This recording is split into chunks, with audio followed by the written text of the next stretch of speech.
If you're here for the nth time, this is the place to be. So this is Power Monday, meant to build people, build capacity through Live Your Dream, that people may live their dreams. So we always do this every Monday, and we do it early in the morning in order that we may have a powerful week, a week that is productive. And today we are blessed to have Catherine Kiriba, who is currently the director of Customer Experience Solution. We are talking about customer relationship management for micro, small, and medium-sized enterprises. And this has been her space for quite some time. She is an expert in this subject, in customer experience, quality assurance, experience spanning over 16 years, cutting across the banking and telecommunication industry.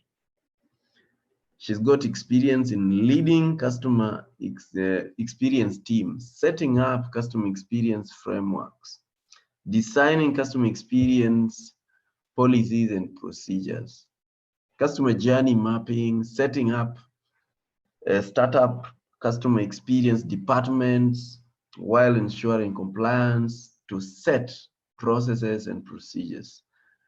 Yeah, she is a change agent driving continual and sustainable service improvement and performance culture through consistent exhibit and initiation of customer experience excellence and quality assurance initiative. Catherine amplifies customer experience satisfaction and gratification by identifying opportunities for customer-centric process improvement based on the output of root cause analysis.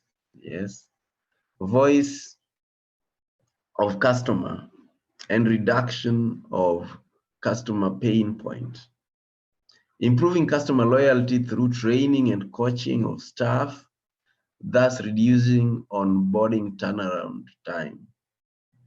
She is a pioneer of data-driven customer experience culture, with customer experience KPIs weighed on staff BSC.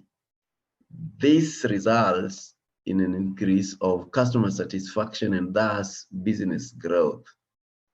She's previously worked as head of customer service at Faulu, Microfinance, Prime Bank, and Kingdom Bank, SBM Bank as a senior manager, service excellence and quality assurance. She also worked with Telcom, not Telcom, but Airtel Kenya. Then I think it was Zain, something like that. So we are privileged to have Catherine, and Catherine, we welcome you to share with us your nuggets on how to take care of our customers. We know that customers, without customers, we are doomed. I always love to say that if you see a business struggling, it means there is a problem with their customer service, or generally bringing customers to the business and keeping them. Welcome, Catherine. Welcome. Thank you, Paul, and thank you for the opportunity to just come and talk about customer experience, something I'm very passionate about. And good morning, everyone. At least we met with most of us when we had the physical meeting. So when I see the names here, I also know the faces. As I was putting across this presentation, I looked at what the government is focusing in the manifesto, and one of the 5 areas that the government is focusing on is on the micro, small, and medium enterprises. If you go and look at the agenda of the government, this is one of the key pillars in terms of how it's going to transform growth and change in Kenya.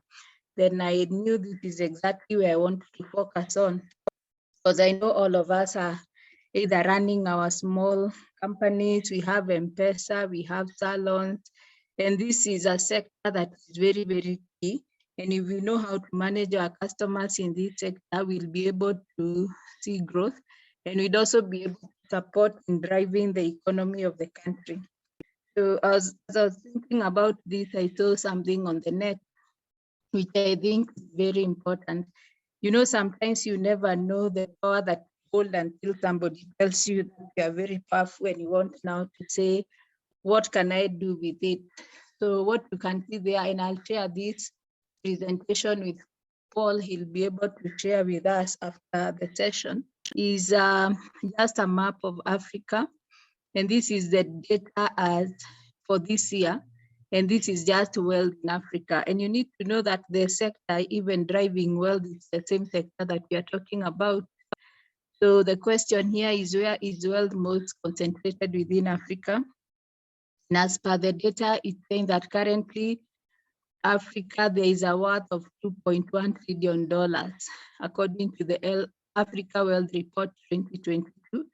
And there are major cities there which have been highlighted. We have Lagos, which is the hub of Africa with the largest economy. We also have Cairo, which has 4 of the continent's 21 billionaires. So the continent has 21 billionaires. So Cairo has 4. Then there's also Joburg and Cape Town down there. And now we come to where we sit in terms of Nairobi. And this is the info we have, that Nairobi is becoming a main economic hub in East Africa, thanks to the growth of industries like financial services, real estate, and tourism. And so as we meet here as the team that has logged in, and most of us are doing our businesses, whether it's big, small, or maybe you are just beginning, we are within a country that has been mapped in Africa to be where wealth is concentrated. So what can we do so that we can also be able to grow business in our various areas? So that's what we'll be looking at today. Today I'm introducing to you Customer Experience Solutions. This is a company where I sit in as a director, and our major role is where we look at supporting you in customer experience, whether it is building the processes, when it's putting up maybe the policies that you need, and we'll be going through it so that we see if we are just beginning a business.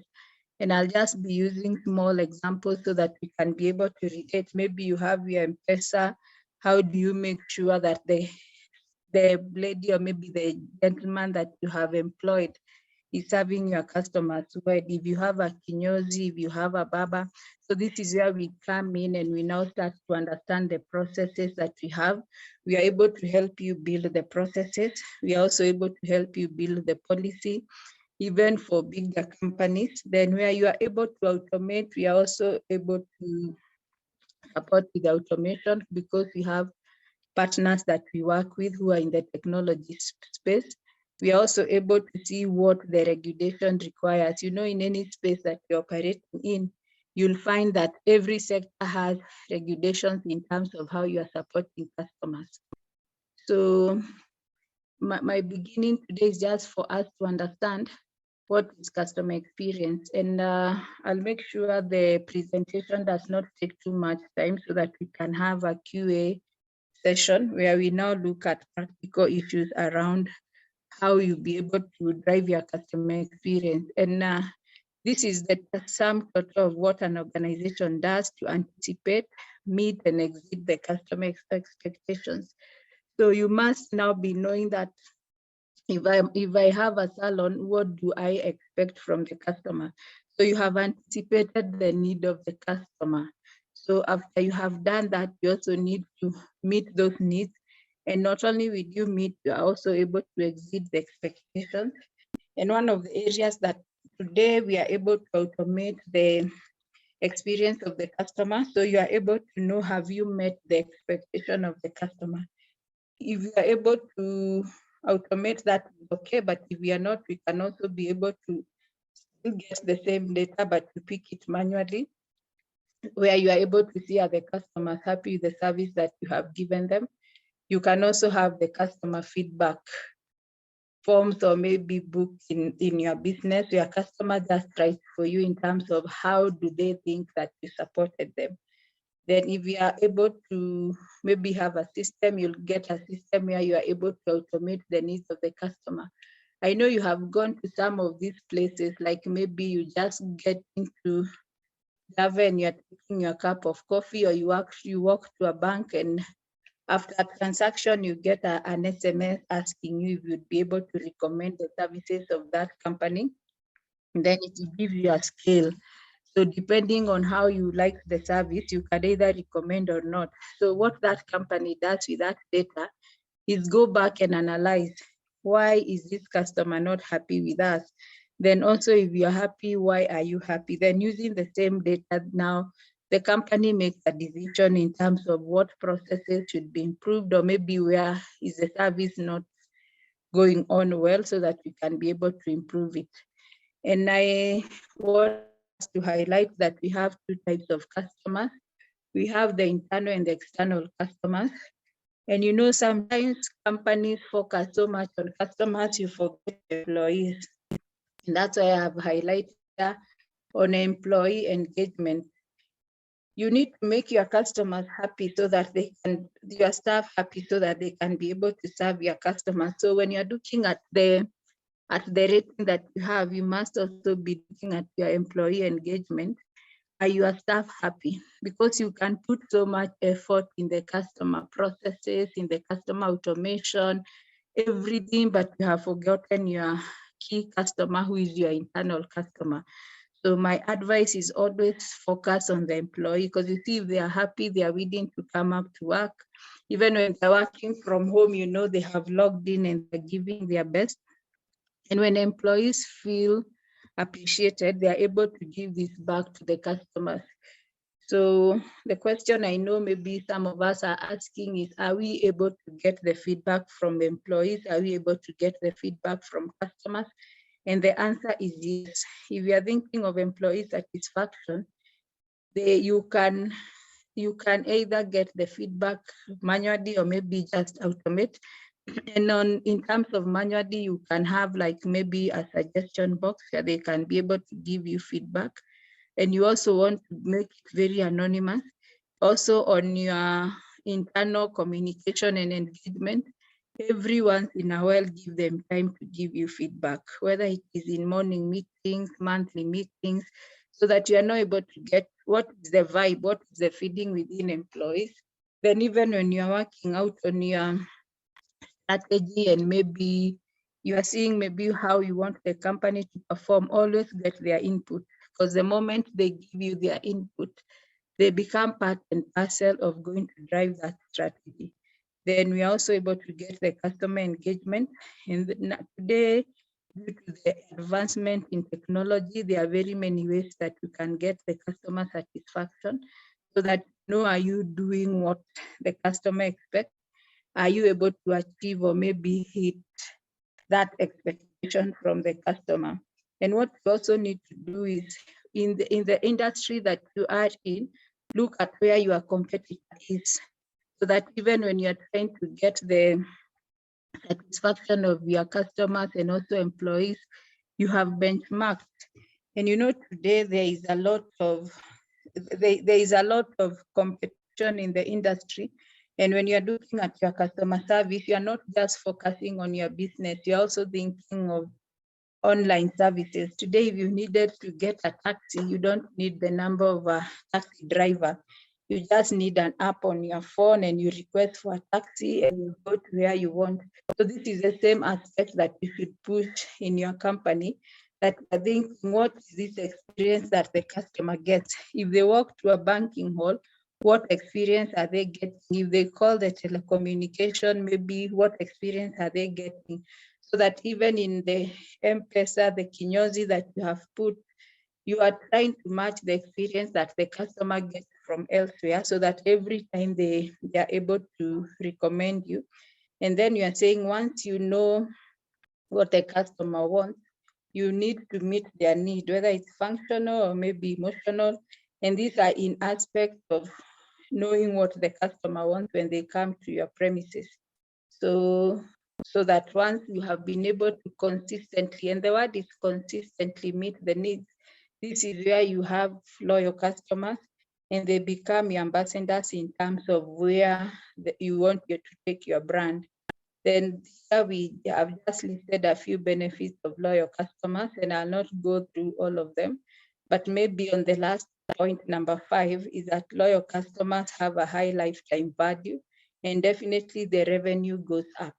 So instead of going out to recruit more customers, why don't you take care of the customers that you have? If you say, let's say you have 10 customers, you'll find that maybe out of the 10 customers, how many of them are active? And even as you are looking at how to manage your customers, within the data that you have, even on an Excel document, on a Word document, you should be able to know the customers that you sell to, how many of them do you have? Assuming you have 10 customers, out of the 10, how many are active? So if you find that you have like 20% not transacting with you, you want to find out why are they not transacting. So you now start seeing how are you managing the customers. And mostly what happens for businesses, it becomes easier to bring in a customer. Maybe they think it's easier because it's not easy to bring in a customer, but they are not retaining this customer. So even as you are looking at your strategy in the company, always think about your customer retention. How many of the customers that you brought in have you been able to retain? If you find that your customer retention is going down, it tells you that there is a challenge somewhere. Maybe how are you bringing your customers on board? Are you following up with them? Because sometimes you bring customers, but nobody follows up with these customers. So you need to just now go back and interrogate. If I opened my salon 10 months ago, how many customers did I have the first month? How many customers did I have the second and third month? And this is where you find that data is very important.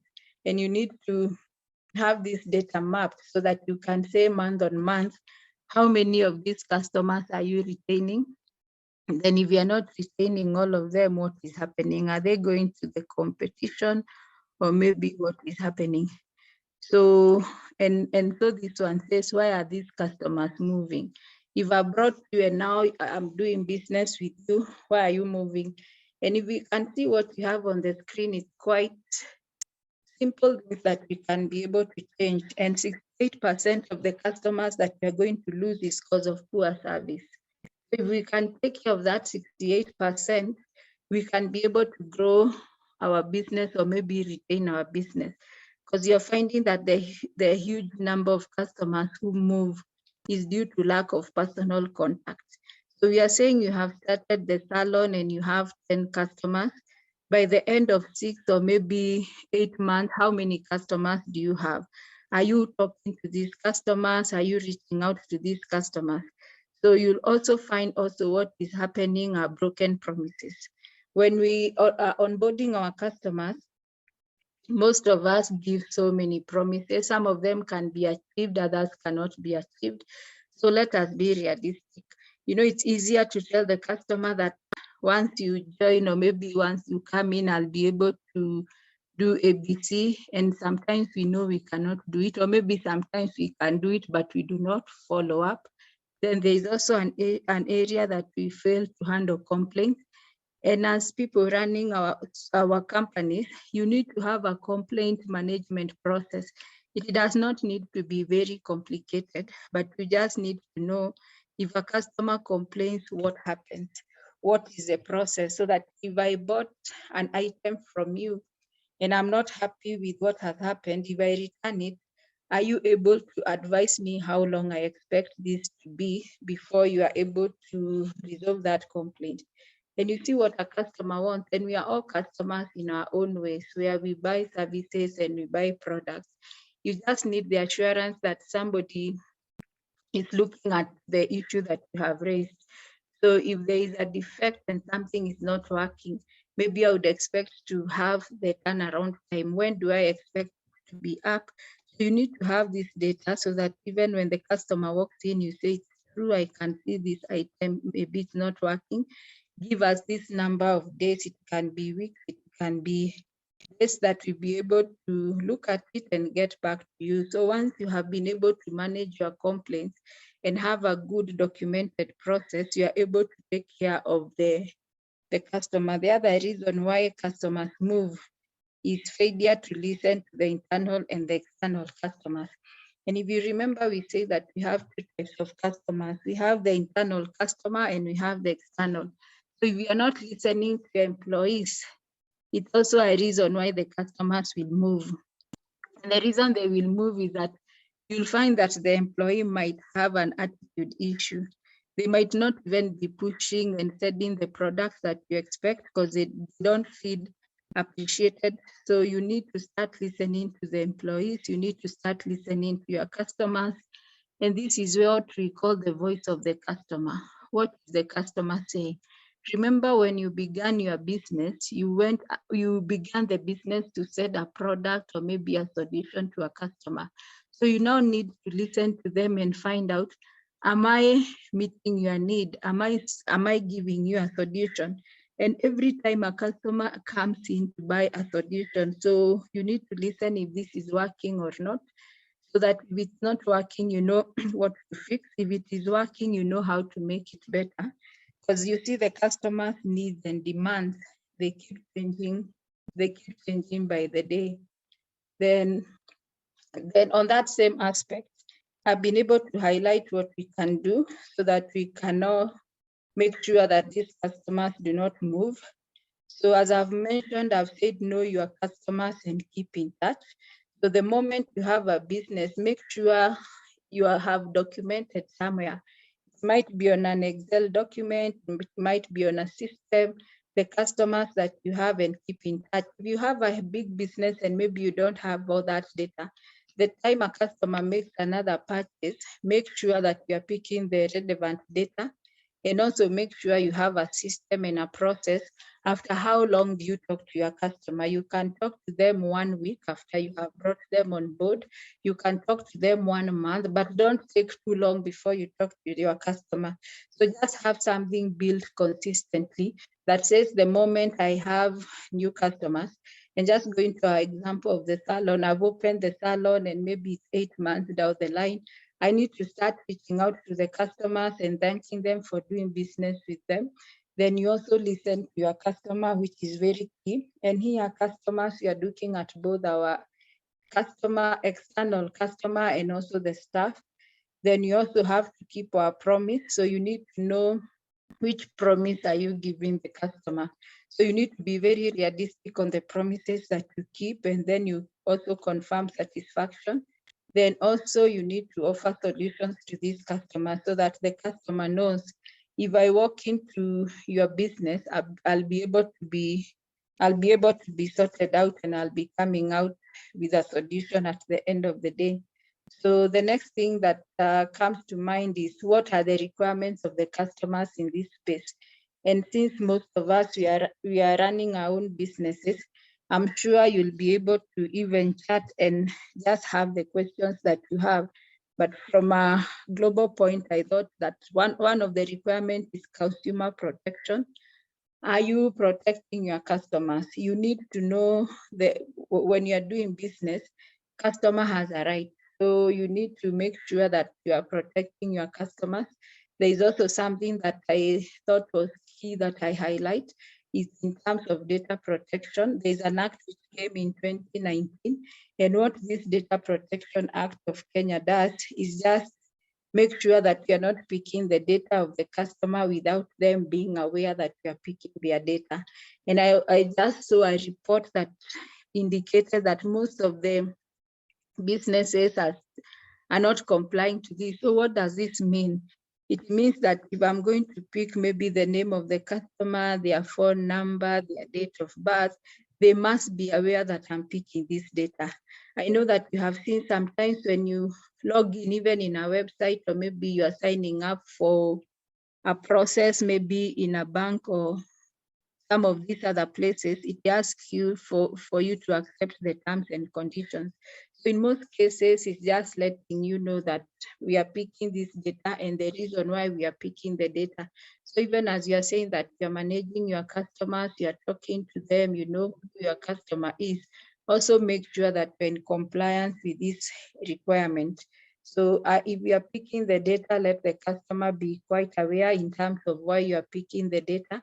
Then if you pick the data for a certain purpose, don't use it for marketing, because sometimes you'd find cases where people claim that maybe the data that you have put down, somebody has used the same data to send you messages. I don't know if you saw it, but I got a few messages during the campaign where you'd get somebody sending you a message, maybe they are vying for a certain position, and you wonder where did they get your number from. So this is where the customer data has been picked from somewhere else and people are sending you the data.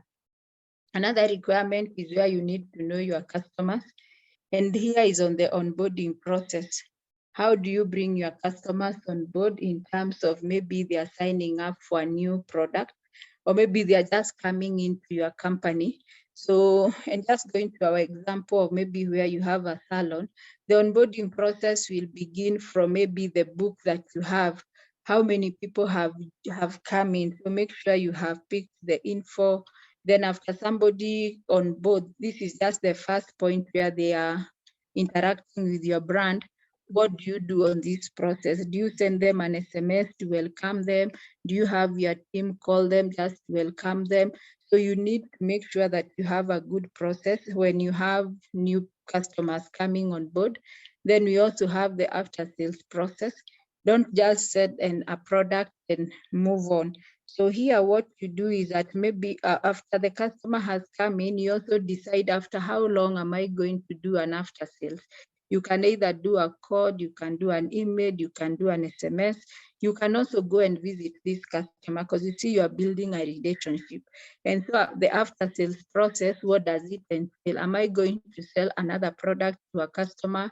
Am I going to take for them maybe a goodie bag? So you have well defined in terms of what am I doing after the sale has gone, and also what do I want to achieve? Because remember, we are talking about customer relationship management so that we can grow our business. And we mentioned that this sector sits in a very strategic point, even when you're looking at the agenda of the government. It also sits in a space where we are employing a lot of the young people. So even as you run your business, look at it in terms of how is it driving the economy of the country. So even when you're mapping your process, the end game is how to grow your business. Then you also have the complaint management process, which is very key. Every company, every product, there'll be a complaint. And you know, complaints are not bad. We call them the gold mines.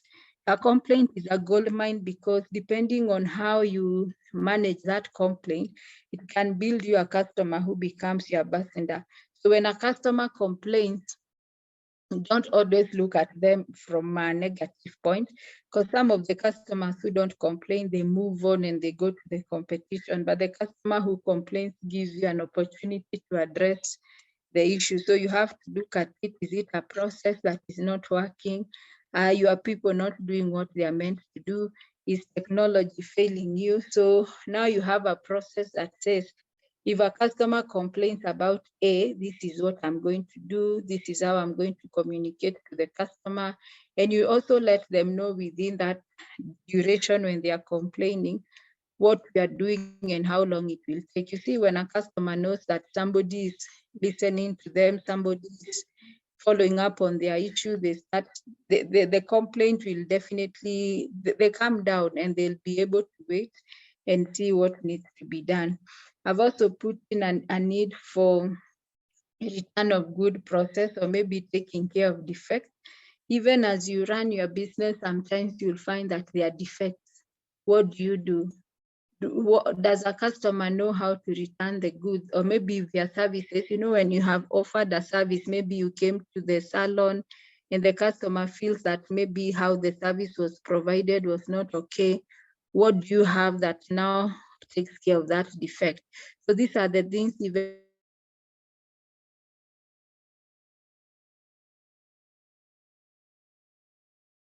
make sure that you have picked. documented so that when you are not there, the process continues and you are able to make it easier. So you are able to make it easier so that even as you move, everybody runs with it in the company the same way. Then you also have where you collect customer and employee feedback. You can be able to have it done manually within your space where you can just pick it, or maybe you can automate it. And there are very many companies today that can automate the feedback, such that even when you are seated in your office or maybe wherever you are seated, you are seeing the customer feedback coming real time. Assume you have branches. Maybe you have a branch in Nairobi, you have in Kisumu. Some of us are even doing businesses out of the country. At the touch of a button, you can sit on your laptop or maybe even on your mobile device and see the feedback of the customers. And these options are out there immediately. And the moment the customer gives back, it also rates that feedback. So you know if the customer is happy, if the customer is not happy, then you see what are you going to do with it. Because the reason why you are picking feedback is so that you can act on it. And what I would want to advise is at the moment you pick the feedback from the customer, make sure you do something about it. Because if you keep asking customers for feedback and you're not doing anything, they get tired. So they get fatigued, and the next time you ask for feedback, they will not give it to you. So as we wind up, I've been able to put 3 core elements that you can use to have a sustainable customer experience. You have your business strategy in terms of where you want the business to go. Then you have your company culture, which is also very important. Then you also have the customer journey management. And this one, just putting it in simple terms, this is just understanding the journey of the customer from the moment you're trying to push a sale to them until they come over. How do you take care of that customer? How do you take care of their needs? How do you take care of their pains? Have you been able to just understand that customer? So you have mapped that journey of the customer, even to the point where they want to exit, so that you know, why does this customer want to move out of my business? Why are they not transacting with me? So you need to really understand the customer around that point, so that at every touch point, you're also being able to provide to them solutions. You are also able to see why they are not happy. And most importantly, you also know where to push a sale. You see, when you bring a customer on board and you have understood what their needs are, you also know when you need to do another sale on top of what the customer has with you. So here we also have the element of good customer experience. You must be able to take care of the emotional needs of the customer. And the reason we talk about this is because customers, it's me and you. You need a company that you feel listens to you. You need a company that you feel you can be able to relate to. You need a company that understands you. So the emotional aspect become very key. Then you also need to take care of the functional need of the customer. Why were they coming to my premises in the first place? And you also need to be accessible. So you are pushing services which are accessible to the customer, so that they now know that if they are looking for this, maybe somebody wants mabati for roofing, or maybe somebody needs a service, maybe you provide services. How do they reach you? Do they have your number? Do they have your social media pages so that they can be able to access you? So you also need to make sure that your services are quite accessible. And one of the key areas that customers look out for is ease of access. They need a service or maybe a company that it's not too tough reaching you. So make sure that you're also accessible as you do the business. So here I've highlighted the services that we do as a company. So on customer experience solutions, we offer customer service trainings. So if you have needs where you are looking for training for the teams, you are able to do that. And the trainings are normally very customized. If we are doing a training for the entry level or maybe for the senior leadership, the training are very different in terms of what we offer. We also do strategy consulting. This is especially in the space of customer experience. Because if you see what is happening, especially with the wake of COVID-19, everybody saw that everything moved online. So you'll find companies where people are working from home. So now what becomes your differentiator at the end of the day is how do you deliver your services? So there is a lot of automation that has happened around customer experience. So even as you are putting your strategy, where is this customer? Because remember, why did you begin this company? Number one, you definitely want to make money, but where are you getting the money from? The money is coming from customers. So you must be able to see how do I engage with these customers? What do they want? So even as you build the bigger strategy of the company, you should also be able to know how does your customer experience strategy speak into it. We also support companies in developing their processes and policies and also the standards. So if you have a company, you want to set standards, what are you known for? Why do you stand out from other companies doing the same service that we are doing? So this is where we are able to support in terms of setting the standards. We also do analytics and audit trail, also supporting in doing the customer service data. And this is just a promise that you do to the customer. And this is very key for a company, that you have been able to define to a customer which are some of the promises that we are going to give you. And promises, it's not just things that you have picked which are nice to have. You know, sometimes you'll go to a company and you see they have put very nice promises. We are listening, we are attentive, we care about you. You need to know now how does that tie in terms of how you are providing services to the customer. What is also key is that if you have staff who are helping you run the business, you also need to have the customer service metrics on their balance scorecard, because what gets measured gets done. And the moment you start to measure if your customer service is successful, this is where you see the growth in terms of the business and what you're providing.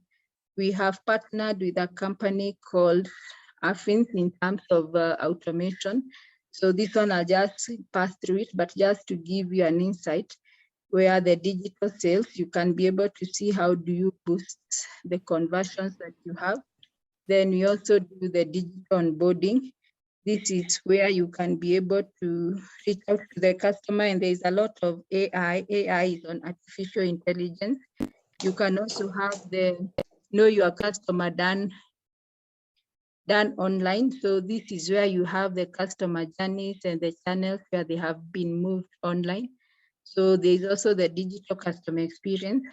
So here is where you're also putting the human touch, but you have moved it to automation. Then there is also the digital engagement. Then there is also the area of prospect management, where you are onboarding the leads who qualify to be onboarded. How do you manage your social media spaces? Then around customer service, there is the automation of the queries. Some of these things is where if a customer keeps, or maybe customers, they ask the same question. And maybe you want to know your account balance, you want to know your airtime balance.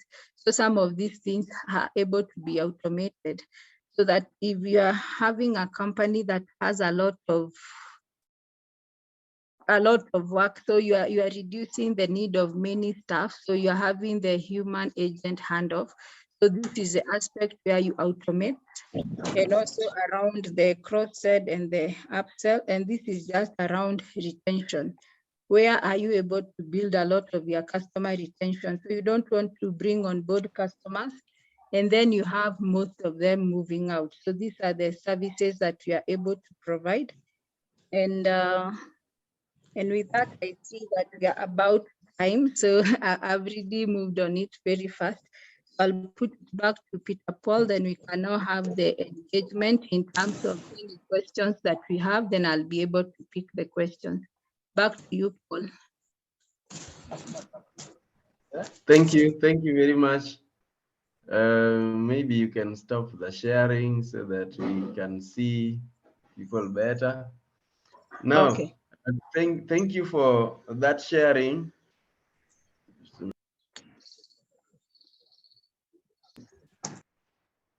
So I've picked a number of things, and this is also a subject that I love. I've been dealing with this, I think, for a very long time. Yeah, and you will note that there is a participant who just asked a question there, that he is in counseling and following, or rather, keeping in touch is unethical. I know you will want to comment on that. My personal comment is, I've learned over the years that customer relationship, your business and your customer, you must have a relationship. We don't call it customer relationship for nothing. It should be a friendship that is going on, and so you are not seen as hit and run, but it shows concern. There are always two types of follow-up whenever I talk about this. There is the follow-up before you sell. We always have a sales course for people we conduct at Live Your Dream. And in that, we have what we call the steps, the selling process. And there is a process where you now do follow-up. And follow-up, in this case, let's talk about follow-up afterwards. If I sold to you something, a solution, I would want to know whether it worked for you. Usually it does two things. If it didn't work, the person still knows that you meant well and you are really interested in getting them a solution. And if they didn't like it, they will tell you, and they will be willing more to listen again and try another solution that you have. If you don't follow up, you lose them. The other thing is, if they are happy, they will know that you are genuine, because people want to do business with people who are genuine, people who are authentic, people who mean well for them, not just after their money. So we must endeavor to build relationship with our customers. Now, she's also talked about data. Some people may want to collect data that will not be very helpful or are not necessary. The other day I was filling some forms and they were asking too much questions. I responded to them, telling them that your questions are too clinical. Yeah, you don't find a relationship with what you are applying for, what you are supposed to get engaged in. So we must find relevant information. Yeah, for example, you want to know where they live so that you can deliver or something, and be able to explain why the information is necessary. Others are fairly automated. For example, if we are registering your domains, putting your business online, there are necessary details that will always be required. And then that accessibility thing, that's why some businesses, the other day I was giving somebody an example. You could have a very good business, but it's not accessible. It's like you have a very big supermarket in the middle of nowhere. And that's why you need to think about, how do people reach your business? How do people reach your business? And that's where online presence comes in. Otherwise, you become, you wait for people to walk in or people to look for your number from wherever and call you. It becomes really hard. So accessibility is something that is bringing SMEs down. And most of us have a mental attitude that it's expensive, but we are blocking our ability to be found, discoverability, reachability, and accessibility. Today, people want to just Google your name, and if they are looking for something about you. By the way, this has worked for me many times.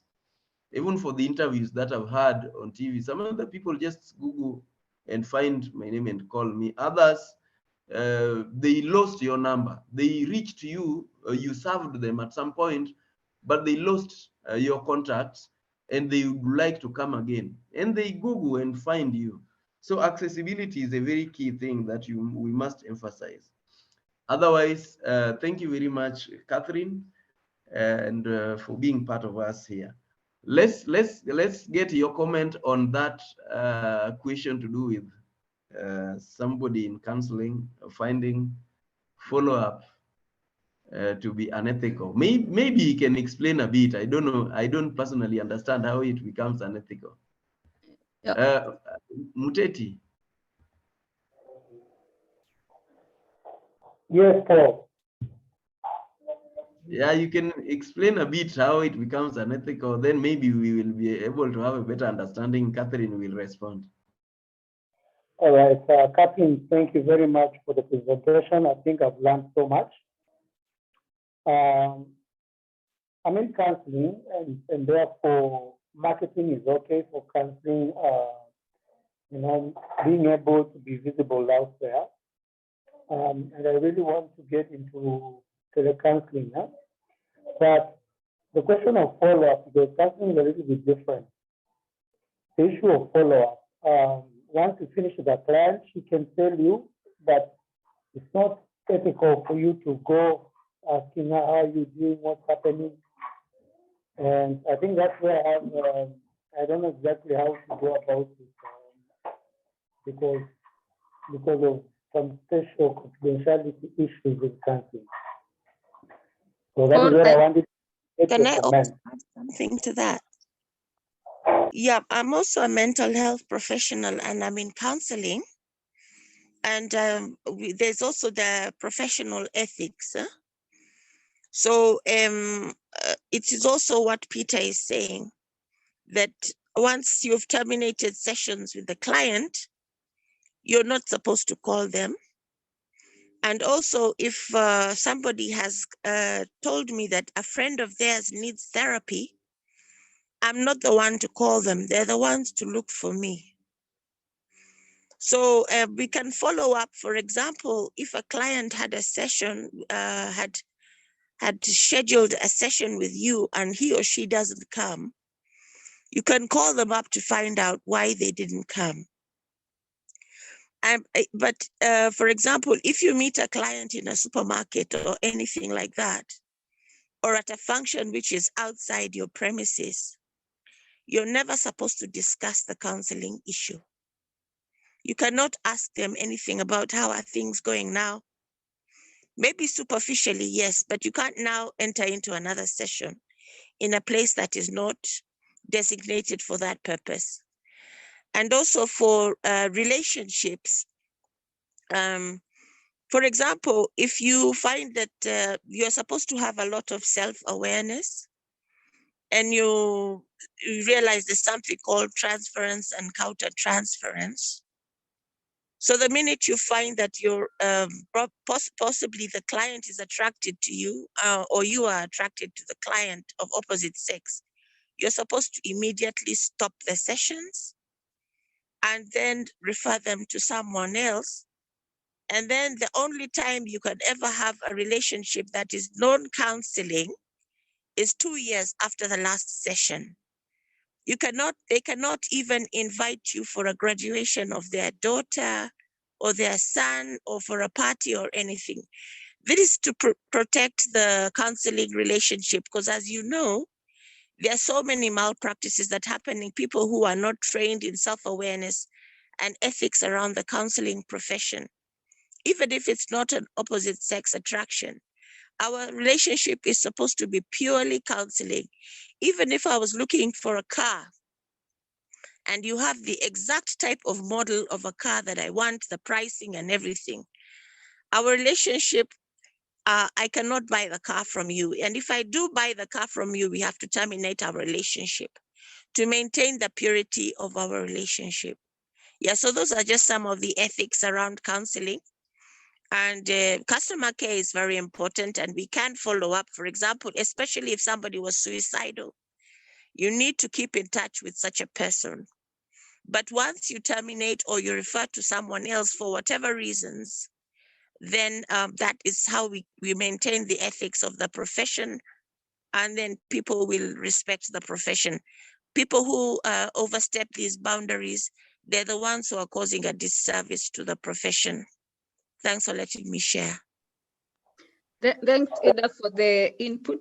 And maybe just to sum it up in terms of what both of them have said, every company, every business everything depends on the processes and the policies that have been put in place.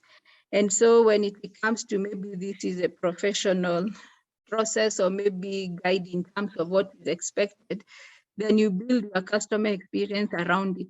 But if I've heard Eda right, there are certain situations where you also need to reach out and find out if the customer, or maybe if the patient you are dealing with is okay. So just, Peter, to answer your question, everything is going to depend on the process that has been well stipulated. It is also going to decide with the guidelines within the field that you operate in. But at the end of the day, we are saying that, have you been able to manage this relationship? But you manage it within the policy or maybe within the process that has been well defined. Paul, maybe I can go through the other questions. Then after that, we can see if anybody has a question. Catherine, maybe I need to comment on that, then you go to the other questions. Okay. The comment I want to make is this. In every business, we must find a solution. If I'm in counseling, I know this is unethical, this is unethical. I must find a solution. What will I do in order to bridge this particular gap? And maybe it's something that we can sit down and find out. You see, I'm reminded of a reading with the Bible about this guy who was told by his boss that he's going to be sacked. And then he started asking what he's going to do because he's too lazy to dig. He's ashamed of begging. And so he had to come up with a solution. He had to come up with a strategy. So it's about a strategy. What strategy are you going to use for that particular business in order to bridge that gap? And I believe there are a number of them. Thank you. Let's go on, Catherine. Time. Thank you for that, Paul. Actually, all these things are defined by human beings. So the moment you see there is something that needs to be worked on, you come up with a strategy. I see there is a question from Kevin. He's saying, morning, wonderful presentation. What's your take, Catherine, on dispute resolution mechanism within a business or a company? Kevin, thank you for that question. Normally that one sits within how you are managing your complaint. So it will be on your complaint management process. So normally the dispute resolution just works where you have looked at various departments. So if it's a company, I believe that you have departments. So you have been able to identify key departments within the company that sit under the dispute resolution team.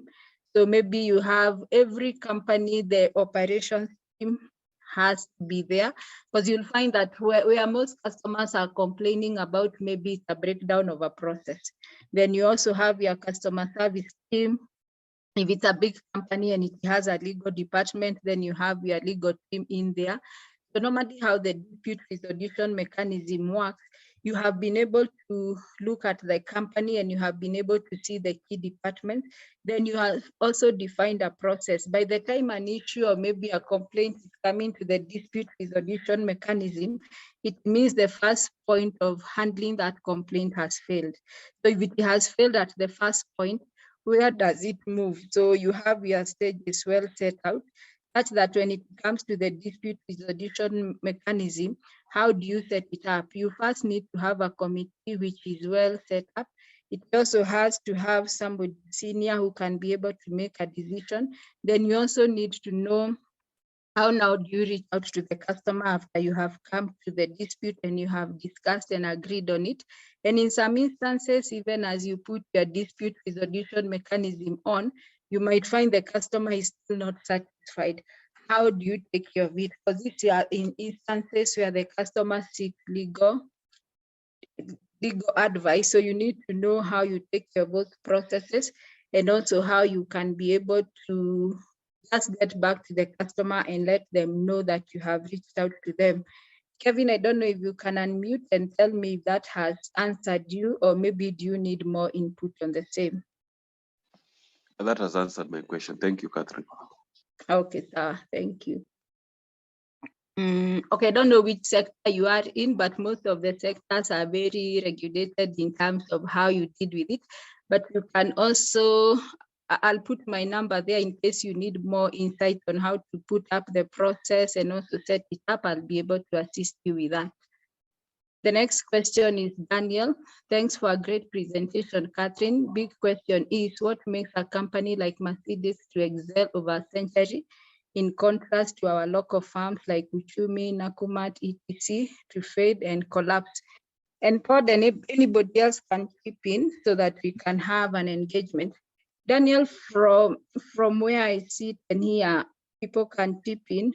For me, it's what are the strategies that have been put in place? When you are coming up with a company, you definitely know who your target market is. So when you have your target market, you also have your strategy well put in place. And for me, this is also where we talk about the standard operating procedures. If you see some of these companies, especially maybe the airline industry, you'll have that those standards are very well set out. So that when you, maybe somebody in the senior leadership or maybe the owner of the company is not there, there is a consistency in terms of how things are done. So, and so that one would make the company excel for a long time. There is also the issue of what we talked about, listening to your customer. So if you have put in your standard operating procedures, this is what we do as a company. If we are going to assemble the car, so everything has been put to the tree. So everybody knows what needs to be done. There are also mechanisms in terms of what is the feedback coming from customers. You see, like now what we have put in out here, it's just a word of good recommendation about Mercedes. So if somebody was thinking of buying a car, you have put that in their mind in terms of this is a good car. So you'll find these companies also have a mechanism of listening to the customer. And not only are they listening, they'll also exceed. So what do you like about the Mercedes? So that even when they're thinking of production, they are also trying to see what was the need of the customer, and also in terms of where the world is going to. So I believe it's just the processes, listening to the customers, the automation, and also the strategies. I can see Joseph Nyongesa has raised his hand. Hi, Joseph, how are you? Hello, Catherine. Hello, everyone. Thank you for the wonderful presentation that I joined in a bit late. Karibu sana.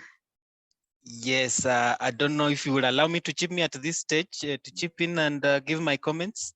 Please do. Okay, so the fabric of an organization, as you've rightly mentioned, has a lot to do with the internal processes and operating procedures in terms of how they want to run the organization. Of course, also in compliance with the various laws. But also, in addition to that, I just wanted to add that a compelling customer value proposition is what sets an organization apart. Right now, many organizations are filled with so much copy-paste strategies. While competitor analysis and comparison is good, but as an organization, there is something you want to live for. There is a solution that you want to identify yourself with, not only now, but also in future.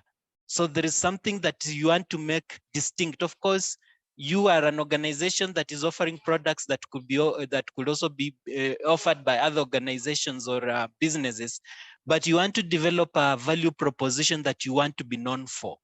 So, and that brings about the need to carve for yourself a certain identity. So I would say a compelling customer value proposition is an attempt to make sure that whatever product or service that you're offering in the market is matched to what the customer not only needs now, but also in future. So many organizations get it right at first. So I know one of the most common comparisons that you've been given in the modern days, Kodak and the advent of the modern digital cameras and mobile phone and so forth. But then there are also organizations that got it right a few years ago, but you remain non-dynamic. Basically meaning that the customer value proposition has to remain evolving and dynamic for you to remain competitive in the market and for you to still have an edge over the rest of the businesses. So I will say to that particular question that also in addition to the procedures, a compelling customer value proposition in terms of what do you want to be known for. If you are selling tomatoes, there are so many people selling tomatoes. What do you want to be known about the tomatoes that you're selling? Is it about the taste? Is it about the look? Is it about the convenience? What is it that you want to be known for? And then all these internal mechanisms, procedures, and standards and everything, they are geared towards achieving that particular end. So Catherine, that's what just came in my mind, even as you are highlighting the importance of their processes and procedures internally, that a compelling customer value proposition sets apart an organization and enables them to wiggle through the changes or the various market adversities for them to carve a niche for themselves. And thank you so much for this session. Back to you. Okay. Okay. Thank you for that, Joseph, and thank you for chipping in. I see the next question from Melvin.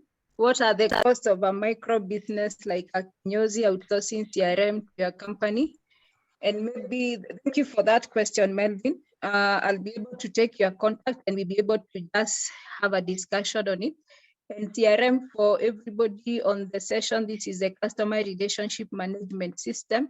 So what you have been talking about, you can be able to put all this data on a system so that the system is able to give you alerts in various aspects, like maybe when you need to talk to a customer, if there's a complaint that has been raised, how long has it taken, so that you're able to see what needs to be done.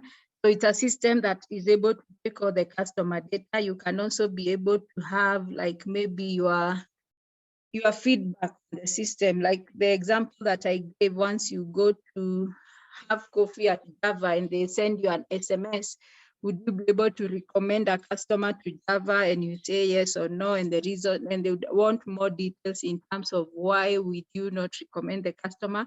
All this data now goes back and sits on your CRM. And from there, you are able to do an analysis and you have the report around why your customers are happy, why your customers are not happy. Then you can be able to reach out to them and make a decision. I love the question that Daniel Odhiambo Olale put forward, and it's good to know that it's not by accident that companies grow to become big and they grow over the centuries. Just like Nyongesa has said and Catherine, it's a lot of strategy that go into that. There is something I love talking about called systems, culture, and chemistry. Systems that we put in place, the culture and the chemistry that we build with our customers. That relationship will always ensure that we have that long-term effect. And what is it that is pushing us?